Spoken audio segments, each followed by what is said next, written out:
back, lovelies. You guys thought I forgot about the podcast. Jokes. Can't ever forget Almost Well Versed. Life has been weird. You know, everyone can attest. Life has been really weird lately, and man, recording a podcast has just been on the bottom of my list, you know? But look, we're back. We're better than ever. And check it out. So I'm thinking of switching it up, right? So I'm still going to release episodes. I'm going to try to still do it every other Tuesday, like I was when I was consistently uploading. But here's the deal, man. What I really want to do, here's the real reason why I haven't been releasing episodes.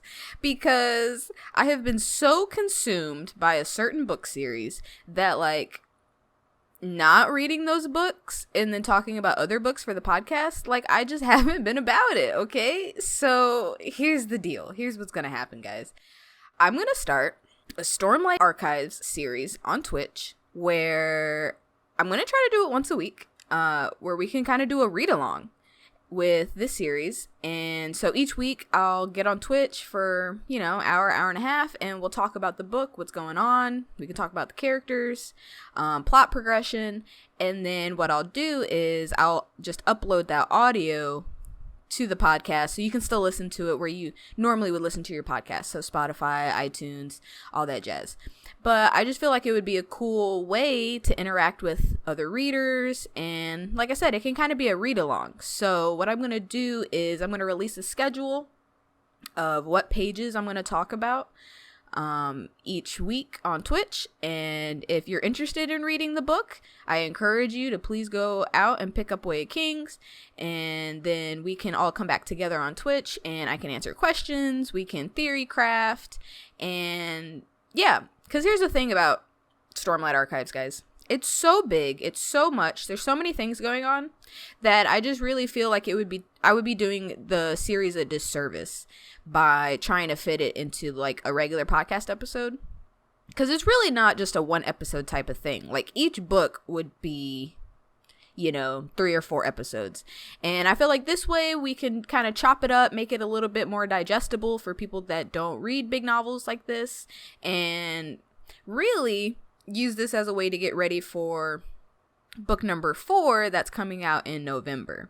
So keep an eye out. Hopefully sometime within this next week, I will post a tentative schedule on like Twitch, on Twitch and on Twitter on how I'm going to break up the book. So then that way you guys can go out and purchase The Way of Kings by our Lord and Savior, Brandon Sanderson, and we can all tune in on Twitch and talk about it.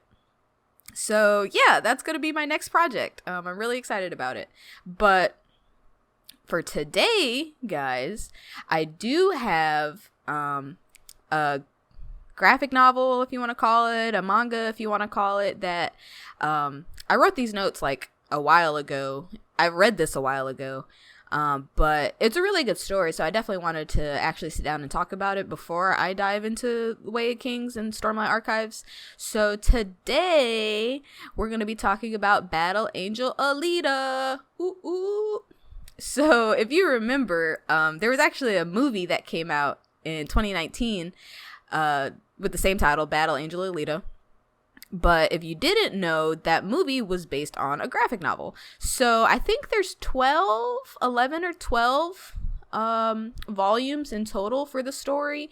The movie pretty much covers volumes 1 through 3. It gets into 3, but not the whole thing. So really like the first 2 volumes and then like the half of the 3rd one. So what I'm going to do today is we're going to talk about just volume 1. We're going to get our feet wet in the world of Scrapyard and follow Alita and see what she's up to. And I feel like this would be cool because this way I can go through the volumes and then get Daz back in here, get Anthony back in here, and we can talk about the movie. Because believe it or not, this is like the first time that I've seen a graphic novel adaptation into a film that was actually pretty close to the source material.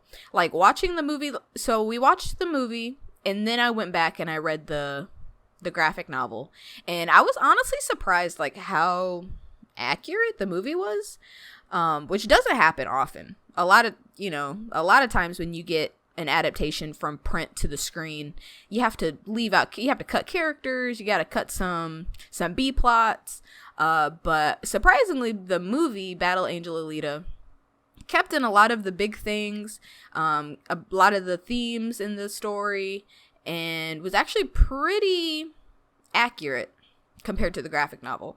So I say all that to preface Volume 1, Battle Angel Alita. So it was first written in 1990. I definitely should have pulled up the author. Yukito Kishiro is the author and artist.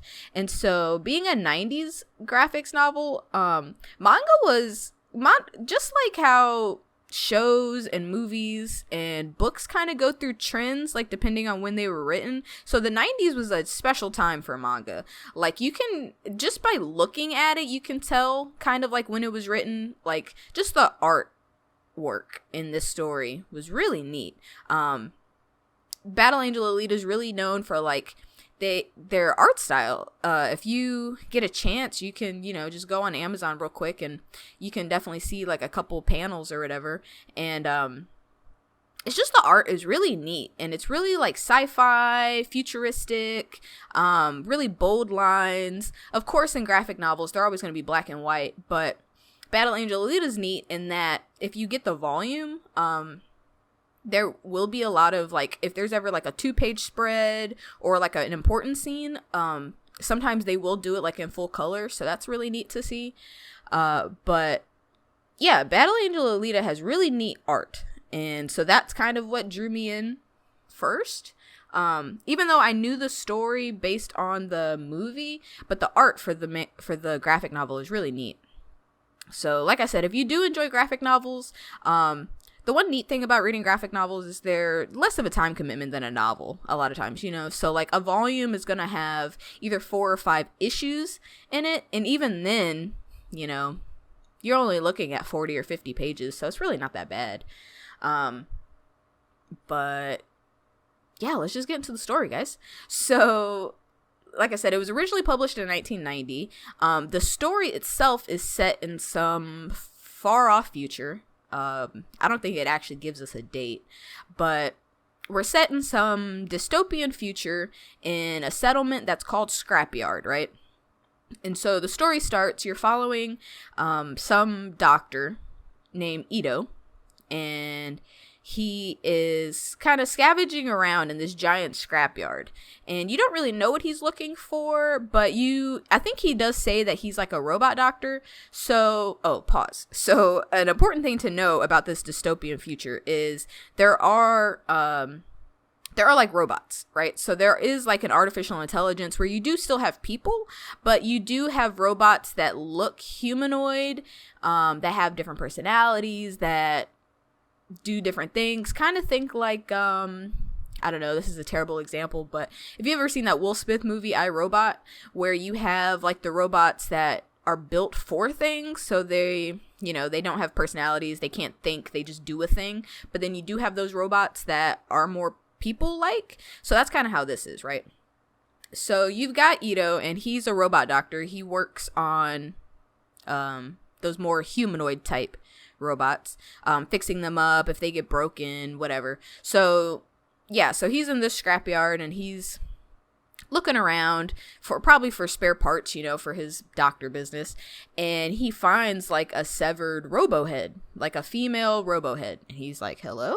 So he goes up to this head, and he notices that like it still has vital signs, which isn't too far-fetched. It's not like you're a robot, you don't have like you don't have you know what I mean, like you don't have a body, so like if you're a severed head, like you can probably still exist. But so he grabs this head and he takes it home and he hooks it up to his fancy robo doctor machinery, and upon examining it, he realizes that this robot head is like hundreds of years old and has been in a hibernation state of sorts, right? So he gets her powered back on and realizes that because she was in that hibernation state for so long, that she doesn't have any memories of who she is, where she came from, anything. She's just like a blank slate, right? And so he takes it upon himself to kind of take her under his wing, right? To kind of get her back to health, to find her a body, to kind of teach her the ways of the world. And he ends up naming her Alita and makes a promise to her that he's going to get her a body and figuratively and not figuratively get her back on her feet, right? So a couple of days go by and Ito somehow mysteriously acquires some arms and some legs for her and, you know, attaches them and teaches her, like reteaches her like how to walk and like how to use them and stuff. And yeah, it's kind of just being like a father figure to her, like teaching her about like societal norms and like where in the world they are and like you know just like if you met somebody that had amnesia, just kind of like catching them up to speed, right? And so you get this neat 2-page spread in the graphic novel that shows like the city of Scrapyard, or I guess it's not even really a city, it's more of like a settlement, like I said earlier. But you have this big old junkyard and it's like they're pretty much just living in filth. But then you learn that there's a literal floating city like above them. And this floating city is called Zalem. And Zalem is like where you want to be. Like that's where like the rich and the famous live. That's where yeah, like that's where you want to be. So like, and it's funny because when you see this zoomed out 2-page spread, you see the city of Zalem and it's sparkling and it's beautiful. It's close to the sun, and they literally like dump their trash out of the city into where they live, to where Ito and Alita live, into the scrapyard. So they're literally living in the scraps of this city, right? And yeah, and everybody in Scrapyard kind of has the aspiration to like make it. If you can make it, if you can like make enough money, get famous enough, you know, make the right connections, you could in theory ascend, I wish you could see my air quotes, ascend to the city of Zalem, like where things are good, right? And so yeah, and so Ito he's explaining this to Alita about like how their world works and what their expectations are living in Scrapyard versus living in Zalem. And Alita's kind of just like, but why are we so separated? You know, if you couldn't tell, there's a lot of social allegory going on here, but yeah, so that's the city that they live in. That's the situation they're in, right? And so one night, Alita, she notices Ito sneaking out one night. Like, everybody's in bed, but do you sleep as a robot? I don't know. Anyway, she notices Ito sneaking out of the house, and he's like all dressed up in like a trench coat, and he's got a big hat on, and she's like, what is this guy doing? I think I'm gonna follow him. So she sneaks out too, and she follows him. And she sees Ito setting up for an ambush of some robot that's walking down an alleyway. And she's like, wait, is he about to murk this robot? And sure enough, he's out there fighting other robots. And you realize that he's killing these other robots to get parts to use for Alita's body. And Alita's like, whoa, what's going on here, right? And so she runs out of the shadow to stop it. And she's like, what are you doing, man? Like, don't kill other robots just like for me, you know? But you realize that he's not just like out there hunting robots for no reason. He's actually what's called a hunter warrior. And in their world, what a hunter warrior is, it's pretty much a bounty hunter. You get bounties for, I want to say it's exclusively for robots, but I could be mistaken. I need to go look. But anyway, yeah, so he's a bounty hunter where it's like a whole organization where you go and you get your mark or whatever. And then if you bring them back alive, you get so much money. If you bring back just the head, you get so much money. But yeah, you learn that's how Ito has been making money and getting robot parts for his doctor business on the side. Because you learn that Ito, even though he's doing this great service, being a robot doctor, a lot of the patients that he sees don't have money, so a lot of times he does repairs and fixes things for free. And so you're like, how is he able to like run a doctor business with no money? This is how. So, yeah, when Alita runs out there to stop him, but then Ito's like, whoa, like, this is all right, I'm a hunter warrior, you know? But then the assailant, the robot that he was fighting, she was just kind of, like, knocked out, and homegirl gets back up, and of course she goes straight for Alita. You see this little robo girl with no weapon. Of course you're gonna go right for her, right? Ito, he's like, oh god, all my hard work on trying to fix up Alita, and she's about to get bopped. But out of nowhere, Alita just kind of like whips out some sweet martial art moves and kicks the robot so hard, like just throws out a kick and kicks her so hard that she just like splats against the wall. And, you know, Ito was like, damn, girl, like, what are you doing?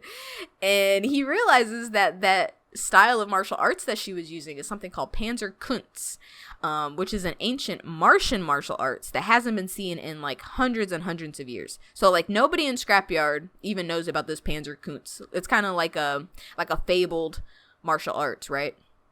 And he was like, dang, girl, like, you know what's up.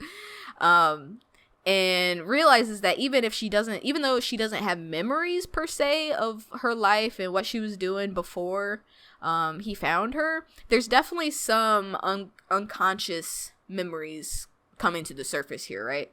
So Alita was like, all right, man, like, that was kind of cool, like, getting in a fight, being a hunter warrior, that seems pretty neat, like, I should be a hunter warrior too. And Ito's like, nah, man, like, it's too dangerous out here, yo. Like, you have like a little robo lady body. Like, you're not made for fighting. But Alita, even with not having memories, it's neat, like, going through this story because Alita's like personality starts to come through. Like, I don't know, it's just interesting, her not having a memory, but like just all these subconscious things that start to come to the surface. So like you can tell that Alita is like younger, so she's a little bit more stubborn, like when she sets her mind to something. So she was just like, I said I want to be a hunter warrior, and that's what I'm about to do, so that's what's gonna happen. And so Ito was like, man, if I tell you no, you're just gonna sneak out and do it, so I guess that you can be a hunter warrior too, you know? So that happens. One thing I will note is, like, as the reader, you think that Ito is doing some great justice, right, in being a hunter warrior. Like, you know, he's taking it upon himself to, like, clean the world, like clean the alleyways of these criminals and these like robots that are preying on others. But really, Ito just likes to fight, and like he's just trying to get out some of this pent up emotion he's got, right? So like this is kind of his way of like going to the sparring ring, right? Just kind of going out, bopping a couple bad robos, getting some money, going home, calling it a day, right? So yeah, so Alita, she decides she's going to be a hunter warrior. She, like, goes down and gets her license or whatever, gets registered, and now she's an official hunter warrior, okay? So she goes out one day on, like, patrol or whatever, and she runs into this giant robot man, some guy called Makaku, right? And this giant robot is just, like, eating brains. Like, he just catches small mammals and just eats just the brain. Like, he doesn't even care about eating them, he just eats the brain. And Alita rolls up to homeboy and was like, I formally challenge you because I'm a hunter warrior and you were my bounty, right? And so Makaku's like, ooh, this is about to be good, girl, bring it on. And so they start to fight. Alita, she gets a couple good hits on him, and she actually severs one of his arms off. And, you know, Alita in her head, she's like, all right, this isn't going too bad, you know, like my little bit of Panzerkunst, like this is coming in handy. But like I mentioned, she's a scrub. Like, she doesn't know anything. So while she's over here reveling at the fact that she cut off one of his arms, just forgets that, you know, homeboy has two arms, and that other arm just comes out of nowhere and literally rips her in half. And you're like, oh no, like this is your first official fight, girl, hello. But yeah, like what I was saying earlier, like she's a robot, so even if she's ripped in half, that doesn't mean like she's down for the count. So homegirl just starts fighting like with just her arms, right? And so she like launches herself in the air, and she stabs his eye out with her hand. And this does do some damage to Makaku, but at this point he's just like kind of getting angry. He's just like, who is this little bitch flying around, you know, zip zooping around? I can't even see her. It's how I feel playing Smash Brothers. I don't even see who's hitting me. But yeah, so she only has one arm. And so when she stabs him in the eye, like I said, it just kind of pisses him off, but not enough to like incapacitate him. So homeboy just like bites her arm off, and so now she only has one arm. And Mukaku is like, all right, girl, like, this is it. I'm about to eat your brain. And so like picks her up like he's about to crush her. But then our white knight Ito, he rolls up and he's like, oh no. And he sees Alita like getting her shit pushed in, and so he steps in to help, right? And so he pulls out his badass weapon and he slices off Makaku's arm, the one that's holding Alita. And as he tries to line up the kill shot to shoot him through the head, he realizes he can't find the head. He's like, okay, 3 seconds ago homeboy was holding her, about to eat her, and now there's no head? Hello? And so he's like, okay, well, that's not relevant right now. So he goes over to Alita to check on her to see if she's doing all right. But then just as he's about to pick her up and start heading back home, Makaku's head just comes flying out of nowhere. And it's just like a head with like a spinal cord, like, keep in mind, guys, this is a robot. So it's just his robot head and his robot spinal cord. So he kind of looks like a nasty worm snake thing. And he comes flying out of nowhere, and he has a spike attached to his head, and he just rams himself right into Ito's gut. And you're like, oh no, not Ito too. Like, who's gonna help them? Like, Alita got bop. Ito came to help. He got bop. Is this it? Is it over? But Ito, he's hurt and he's bleeding. He pulls the spike out. He runs over to Alita, so Makaku like can't crush her or whatever. But then I guess, Makaku realizes that he's just ahead at this point. Like, you can't really win a fight being just ahead, and so he vows revenge on Alita and he escapes. And so now you just got Ito laying here bleeding out. You got Alita laying here. She got one arm and that's it. No, the rest of her body's gone. But like Ito's just so injured that he can't even like drag her back to town, right? And so Ito he stumbles and he falls. But he's able to, thankfully, before he like passes out, he's able to send a call out to his assistant, his like surgery assistant, some guy named Gon. Not Gon Frixis from Hunter x Hunter, but just Gon. And Gon comes and rescues them, right? And so through this whole ordeal, Ito was like, all right, here's the deal, man. Alita is not going to listen to me. She is gonna go out and she's gonna try to fight, but she sucks. Her body sucks. So I need to find her like an actual like warrior body, something that can like actually fight, something that can protect her to make sure that she doesn't get ripped in half from just one slice. You know what I mean? And so Gon, he comes and he grabs Ito and Alita, brings them back home to the shop. And he gets Alita hooked up to life support, and then he's able to start patching up Ito. But Ito is hurt pretty bad. Like, he did get stabbed right through the gut. He's not dying, but like he is pretty injured, right? And while Gon is like patching them up, he's pissed off because he's like, Ito, like, you are a grown man who's a doctor. You literally fix robots that get into dumb fights. Like, why did you let Alita get into this dumb fight? But Ito was just like, what could I do, man? Like, she snuck out by herself. What was I supposed to do? But you realize that Ito, he does have a warrior body. Like, he's sitting here thinking about a warrior body, and he's like, oh, duh, I do have a warrior body, right?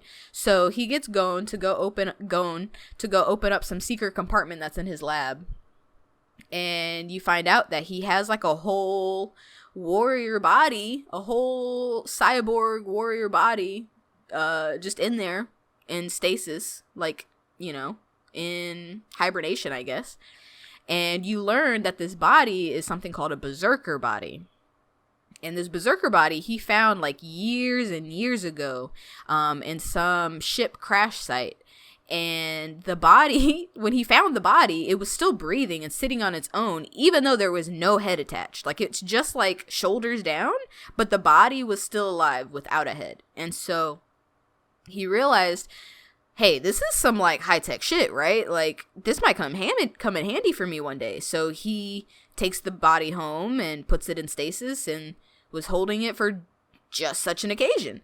And you learn that as he studied the body, he realizes that it would essentially turn anybody that's attached to it into a killing machine. Like, there was just so much like tech and strength and all this shit that like he didn't even really understand in the body, that he's like, okay, this is some like actual off-world high-tech shit that like we don't even know what it's about. So this can't just be out for somebody to find and get, right? Like, it needs to be like, I need to hide this away, because if this fell into the wrong hands, you know, they'd be able to wreak havoc pretty much.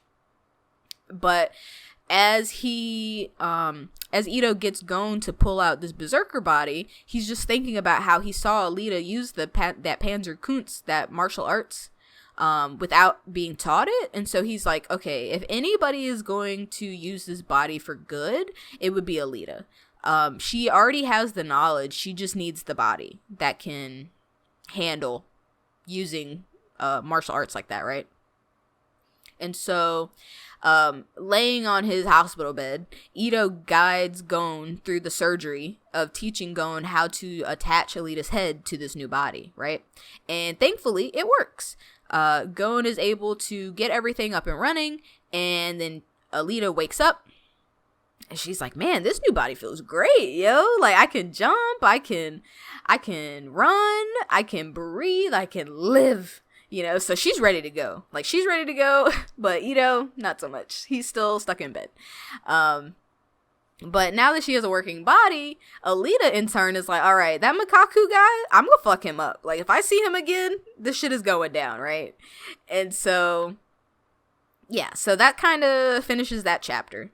And then we move on to the next chapter, where the story, it cuts over to some guy named Kanuba.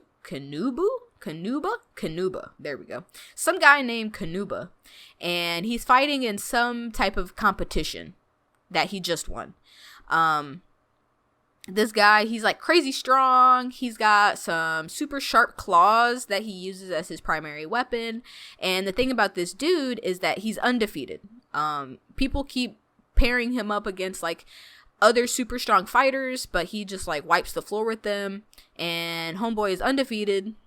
He finished this fight or whatever, wiped the floor with this guy. So he goes back to like the green room or whatever to rest up. And as he's settling down to chill out, he's interrupted by like some beggar looking dude who like snuck in. And the beggar dude is like, oh, you know, like, you're so good at fighting, and, you know, I've always admired you, and blah, blah, blah. But Kanuba is just like, who let this beggar dude in here? Like, can somebody get him out? But then you realize that the beggar dude is actually Makaku. He was controlling the beggar looking dude, and then he literally just like, his head with his little snake spinal cord shit just like busts out the beggar's head. So like his head now is where the beggar's head was. And Kanuba is just like, hello? What is happening? But he's just like, you're gonna die. Like, I just watched you kill this dude in front of me. You snuck in here. Get ready to die, right? But Makaku, you learn that like his ability, I guess you could say, is that he can like burrow into somebody else's body and like take them over, like control them, right? Because I guess that's the whole point of like him just being a head and a spinal cord, that he can just yeah, get in your body and take you over, kill you if he chooses to, or not, he could just control your body, right? So Mikaku, that's what he does. He shoots himself, gets into Kanuba's body, takes him over, and now he's got this big, badass warrior body. And he's like, all right, Alita, like, it's time to throw down. Like, I'm ready now. I got a body again, you know? And so you're like, oh, no, this is not good. Yeah, so the story, it flips back to Alita and Ito. And you can tell, like, a little bit of time has passed. Ito, at this point, is, like, in a wheelchair. He's still pretty hurt, so he needs to stay off his feet. But there's no way he's going to let Alita go out by herself, right? So the two of them are out patrolling, and he notices that ever since she's been in this new body, her personality is starting to change, right? So, like, before, she was more, like, kiddish, like, her attention span would be a lot shorter, you know, she would always get, like, distracted by, like, oh, there's a bug, or, like, oh, that's a cute guy, you know, but ever since being in this new body, she kind of seems more mature, like, and it's interesting, going back to talk about the art again for this graphic novel, it's interesting because you can literally, like, see these changes happen. Like, the way that she's drawn in that first body, her features are a lot more kiddish. Like, her, of course, in manga, like, the character's gonna have really big expressive eyes, but, like, in the old body, the way her hair was, the way her facial expressions would be, like, the way her eyes would look, just looked a lot more kiddish. And then being in this warrior body, you know, like, her brows are a lot heavier. Not that she's grimacing, but she's just more serious. Like, she's just, like, more mature, right? But for Ito, this is kind of troubling because he's like, he doesn't want to, like, he's afraid that this body is going to influence her personality in a negative way, right? Which he doesn't want. But at this point, there's not really much he can do. It's not like he can, like, detach her head, right? Like, they're committed at this point. So anyway, they stumble upon some bar named Kansas, and you learn that this bar is it's a normal, like, hangout spot for other hunter warriors. Like, if you're, like, out on the beat or whatever and you want to chill for a minute or you want to take a break, this is the bar that people would go to, right? And so they stop by, and Ito is, like, introducing everybody to Alita.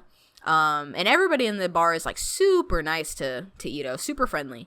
And you learn that, kind of like how I mentioned earlier, that Ito, you learn that he's, like, worked on a lot of these bodies, like, a lot of these people, like, you know, fixing them or installing upgrades. So even though he's a human and a lot of these hunter warriors are cyborgs, he's still, like, he's really well respected in like the cyborg world, right? And so he introduces Alita to the bartender, who has this cute new baby and a cute little pupper, this little pupper named Fang. And he straight up just asks everybody, he's like, okay, this is the place where these are all my homies, everybody likes and respects me, so here's the deal, man. Alita happened to make an enemy with some guy named Mikaku, and we need your help in trying to find and take him down, right? And Ito was like, Ito was so confident that somebody was gonna, like, come to his aid, right, to help him, but it's just crickets. It's just crickets in there. Like, nobody's answering the call. And Ito's like, what's up, y'all? Like, I thought we were friends. Like, y'all were just talking about how much you liked me, and now I ask you for help, and, like, it's fucking crickets. But you learned that everybody's, like, scared of this dude. Everybody's like, no. Like, trying to do that bounty is, like, way more trouble than it's worth. This Mikaku guy, like, he's been out on the streets for, like, a while now, and, like, nobody can seem to pin him down. You know, we're, like, not about it, right? And as people are kind of grumbling their, you know, as they're saying that they don't want to help, some guy in particular, some cyborg robo guy named Zapan, he steps up and pretty much throws an insult at Ito, saying that he's just an amateur hobbyist, he's not a real hunter warrior like the rest of them because he's a human, and blah blah. But Alita was like, yo, you're not about to, you better put some respect on my man's name, okay? Like, you're not about to come at Ito like that. And Zapan is like, who is this little girl trying to step up to me, right? And Alita, she just hops up on a table and she just starts shouting. She's like, "Look here, y'all," like talking to everybody in the bar. She's like, "All of y'all are a bunch of cowards, and Alita, me, and Ito, we are the only hunter warriors with some guts because we're the only two that actually try to take this guy down." And Ito is just like, you know the meme where you're just like holding your brow, just like, oh God, what is she doing? But so he's like, why are you just talking reckless, girl? You should like apologize. But she's like, hell no, I'm not apologizing. Everybody in here knows that they're a bunch of cowards, and I'm gonna call it like I see it. But Zapan, he did not take too kindly to that. He gets a little heated. He's like, oh, okay, this little girl is gonna come in here trying to say that I'm a coward. All right. And so he's like, you're not gonna fight me? And Alita was like, bring it on, bitch. And so they just end up fighting there in the bar. And Ito is just like, oh, God. And the bar owner is just like, can you get your girl? Like, what is happening in here? But, I mean, Alita, she's zooping around. She's flipping around. She's dodging everybody's attacks and kind of like pushing people into each other. This was a really cool fight scene in the graphic novel, the way that it was animated and everything. And, so Zapan is like, he's getting more and more mad as she's like dodging all these attacks. She slides over to Zapan and like grabs his arm to control them because he like pulls out these two like badass swords. She just like comes up to him, grabs his arm, is like controlling his arm for him, and is like slicing everyone up with his swords. And then finally she like flips and kicks Zapan into like a big old group of people, and then just like kicks the whole group of people out the bar. You're just like, hello? And then it's so funny, it like cuts over to Ito, and he's just like, bartender, I'm so sorry for all this, you know, like I'll pay for everything that broke, you know, like just don't call the police, like this will be fine, okay, like I'll take care of it. And so all those hunter warriors that just got their ass kicked, they're all outside and they're all so mad. They're like, we just got beat by this little girl. Like, who does she think she is, you know? And then just as they're about to charge back into the bar for round 2, this giant, like a giant robot foot comes down and just like splats a couple people. You're just like, hello? Like, what is that about? And a giant hand comes right after that foot, and the hand is just like snatching up people and squeezing them, and you just literally see like robot heads pop off, and you're just like, what is happening? Like, I didn't know there was giants in this universe. So it like cuts back to Ito and Alita, who are still down in that bar, and they can like literally feel the tremors happening, and they're just like, what is going on? Like, is this an earthquake? But then suddenly, like, a bunch of rubble just comes flying down from the entrance, and the whole, like, front wall breaks free. And everyone thinks it's that champion Kanuba that we saw for a minute earlier. But it's actually Mikaku. And Mikaku is like, I'm here for Alita, man, right? But there's a guy in the bar. Like, because if you remember, it's Mikaku who's controlling Kanuba's body, right? And so there's a guy in the bar who's like a really big Kanuba fan, and he runs up there and he's like, oh my gosh, you know, like I've seen every one of your fights, I'm such a fan. But Mikaku just like slices his head up and then just like takes his brain out and eats it in front of everybody. And Ito and Alita and the bartender are just like, oh my God, like what is going on? But then Mikaku, he looks right at Alita and was like, hey girl, like he literally says, I'm here for you, baby. And Alita was like, oh shit, that's Mikaku. And he starts to monologue a little bit. You always gotta have your bad guy monologue. And, you know, he's saying like the only way to have true power is to you gotta inflict some pain and fear on those around you. Like that's the only way you can like truly be powerful. And with that, he just he comes right for Alita. And so, like, another fight breaks out. We got 2 fights in, like, 2 chapters. How exciting. So, Alita, she's able to dodge all his attacks with this new body. But the curious thing is Mikaku's, like, getting faster and faster, like, as the fight goes on. Like, as he's warming up, like, he's getting faster.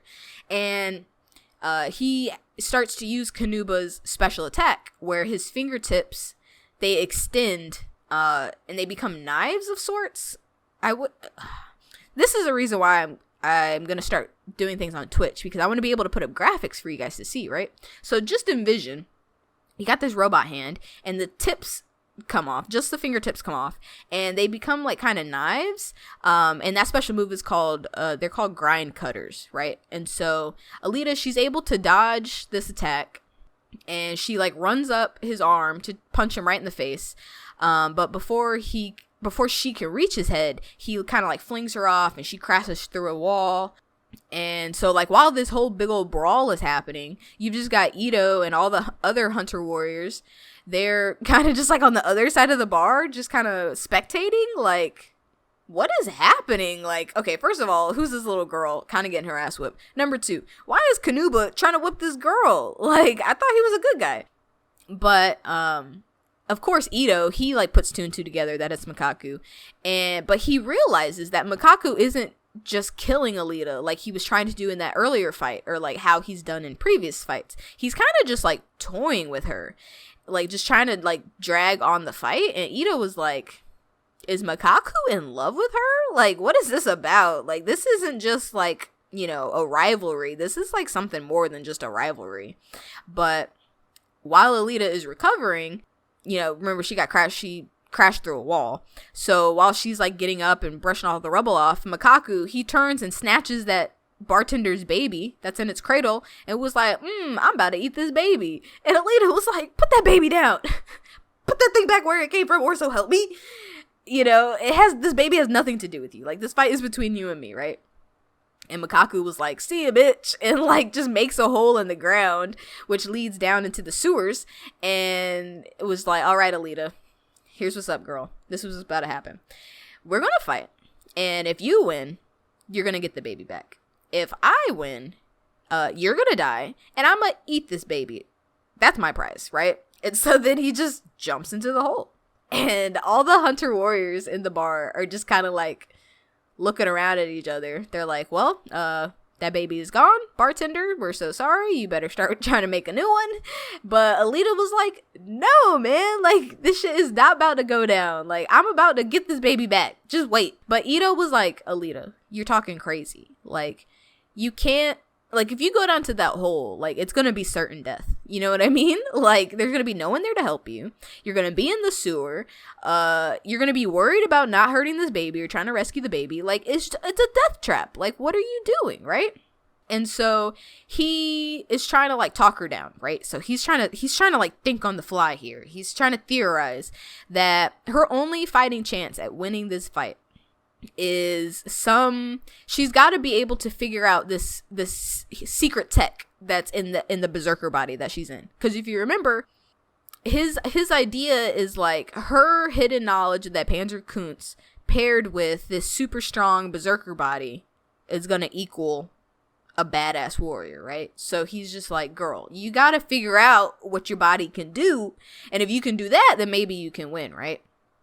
And so he's like, he theorizes that the only way that those fighting powers or whatever can become active is with her survival instincts. So if she can like tap into that, then maybe she'll be able to win, right? And Alita was like, all right, I think I get what you're trying to tell me, right? And so Alita, she jumps down into the hole, down into the sewers, and you realize that the sewers, it's actually just a giant ass tunnel system. So if you've ever seen like Futurama, where you got like New York and like Old New York, how it's just like kind of a city built on top of another city, that's kind of like what this situation is, right? So she's down in these tunnels, and she's trying to listen for a crying baby, trying to find Makaku. And it's funny because even though she's like so terrified of what is gonna happen, like of what lies ahead, it's like the first time since she's been like alive, my air quotes, alive, she feels so full of life. Like she just feels life, and that's something she's never felt before. And she's just so like overwhelmed with like feeling alive and like having a purpose and having a mission. Like she's just like, even though it's like a terrible ass situation, she's just like so ecstatic at like being able to experience life, you know what I mean? And yeah, so she's looking, she's walking, she finally hears a crying baby. So she's like, oh, I'm getting close, right? So she follows the sound of the baby, and she comes upon kind of like an open space, and you see the baby in the cradle is just kind of hanging precariously from a metal bar that goes right over a pit. And so Alita, she tries to jump over to save the baby, to grab the baby off this metal bar, but then you see like grinder cutter blades come out of nowhere, like just off screen, right? And so she's able to dodge out the way, and she grabs the baby. Mikaku's like, well, now that you're holding a baby, you know, it's not like you can zip around holding a baby, because this baby can't withstand your speed. But just as Mikaku is trying to reach out for Alita to grab her, the guard dog from earlier, that pupper, Fang, he comes sliding down the pipe. He like followed Alita down there, and Fang jumps right on Mikaku and bites his eye, just rips it out. And you're like, yeah, the pupper coming through for the squad. And as Mikaku is like, oh, my eyeball, Alita gives the baby to Fang and tells him to take the baby back. Like, get out of here, boy. Go home. So yeah, Fang, he dodges out the way. Like, Mikaku tries to grab him real quick, but Fang, he does a nice dodge roll out the way and is able to escape with the baby. And Alita, she busts out some like crazy Panzerkunst moves, and it literally blasts his arm off. And you're like, oh, okay, girl. And Alita, she gets up and she's like, Mikaku, your only opponent is me, boy. Like, this is not about this baby. This is not about this dog. This is not about those hunter warriors up there, bitch. This is about you and me, right? And at this point, she's just like busting out moves. Like, she's just fighting his ass. And she's doing things that she doesn't even realize that she's doing, right? She like, I don't know if anybody listening has ever seen Vikings, but she like gets some Mikaku's blood and she draws battle lines on her face. If you've ever seen the cover art of Battle Angel Alita, that's where that comes from. And she's just like whooping his ass. Like, she's just going crazy, just doing all these Panzerkunst high-tech martial arts, you know? And yeah, she's just going crazy. She kind of how I was saying, like, she was just so enveloped by the feeling of life, like being able to live and like have a purpose and stuff. That feeling kind of comes back. Like, she can feel like her body naturally doing these moves, and her body just has like an irresistible urge to just destroy her opponent, right? And she's just going with it. She's just going with the flow, right? And so Mikaku, he's kind of getting worked, and he goes for like a special move, right? Like a 5-finger grinder cutter attack, and he's like so confident that it's gonna take out Alita. Like, he's like, this is the move right here. This shit is about to take her out, right? And Alita, she dodges. She hits that dodge. She hits R. She dodges out the way, and he like super overshoots his attack, right? Because she dodged it, and his balance is off since he's missing an arm from earlier, right? And so, like, because he's missing that arm, his balance is just kind of off. So, like, he can't properly gauge, like, his attacks that he's trying to do. And so, like, he tries to grab her, but she just kind of, like, swings up.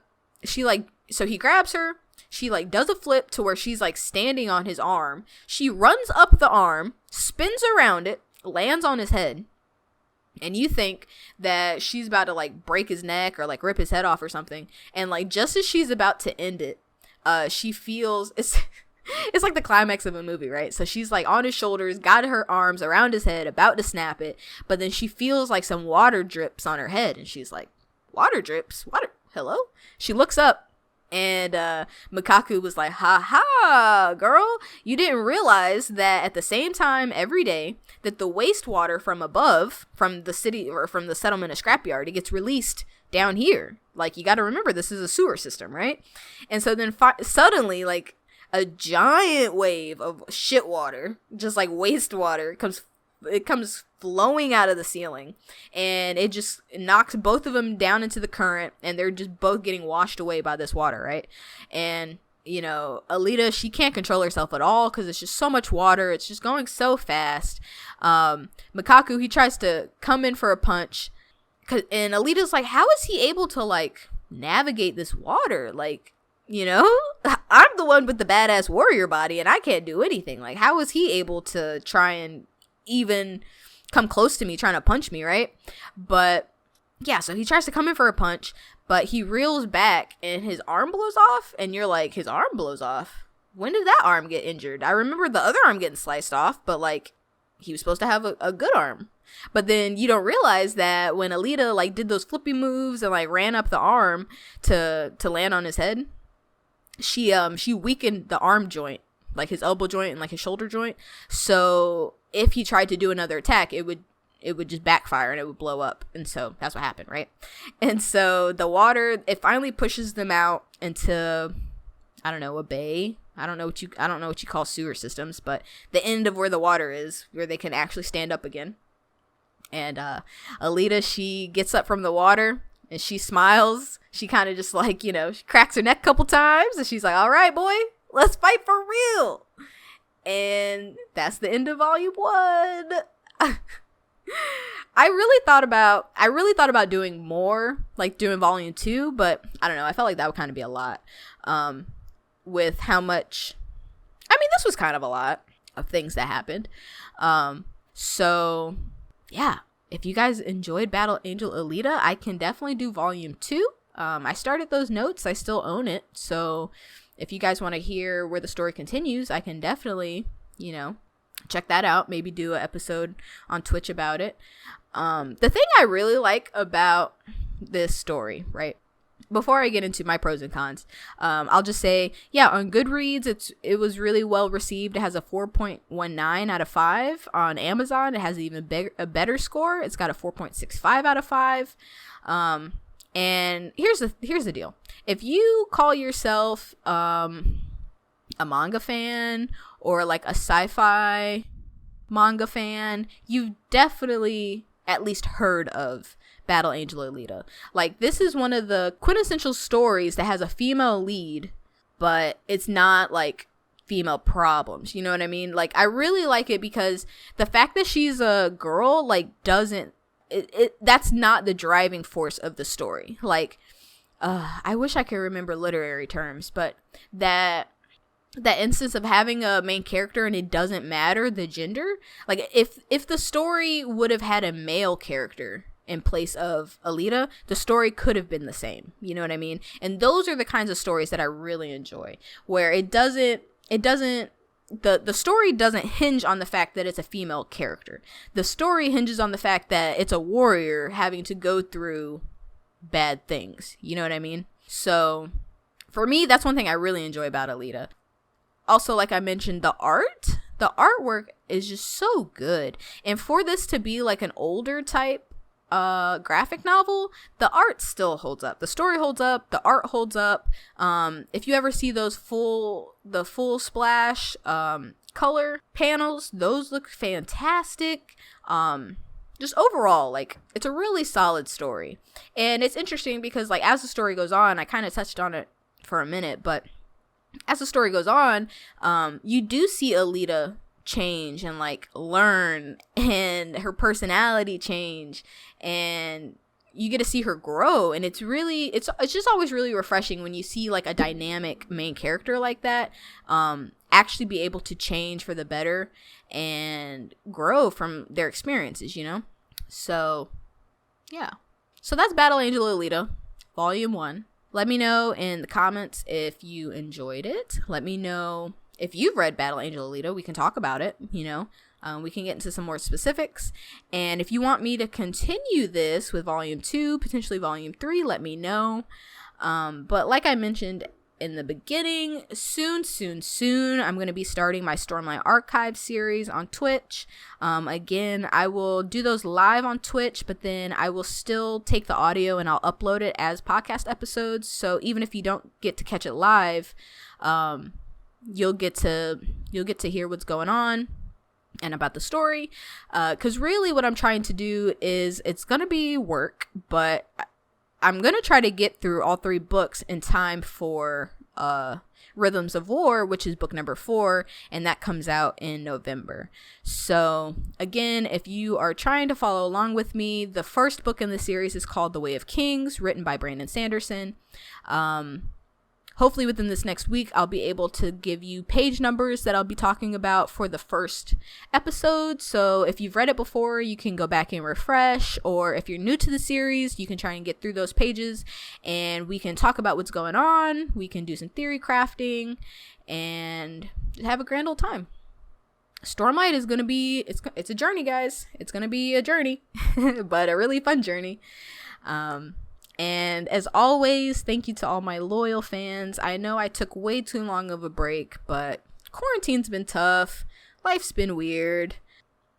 Like I said, keep an eye out on Twitter, on Insta, and follow me there. Follow me on Instagram, Gab to the Riel, or Almost Well Versed. On Twitter, just AWV Podcast. And check me out on Twitch. That's twitch.tv/Gab2. The Real, REAL, so GAB, number 2, the REAL, and I play games over there, but that's also where I'll be doing the podcast, so check it out. Let me know if you're hype. I sure am. And with that, guys, I'll see you next time. Bye.